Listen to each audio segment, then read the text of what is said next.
Здравейте, приятели! Утре в 17:30 в град Варна, пред окръжния съд, областната структура на МЕЧ организира граждански протест срещу насилието от страна на чуждестранни граждани над варненци.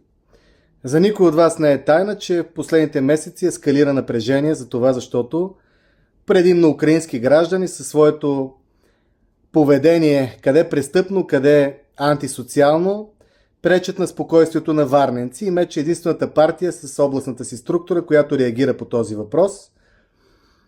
Не поставяме под съмнение нашата вродена българска съжалителност, това, че винаги сме помагали в нужда и на братски, и на не толкова братски народи, но това, което се случва във Варна, преминава всякакви граници и тези хора трябва да разберат, че те са тук на гости на българите, които са били така добри да им позволят да живеят и работят в България.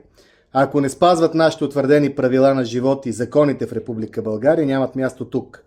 Освен това, днес имаше и разкритие по този брутален корупционен проект Баба Алино, където става ясно, че община във Варна, институции, ДНСК, Приморски район и изобщо главни архитекти, кметове, всичко е замесено в тази грандиозна измама.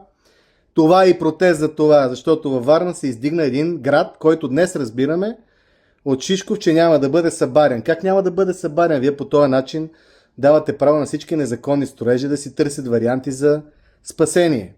Така че утре граждански мирен протест срещу насилието над гражданите на Варна, организиран от МЕЧ.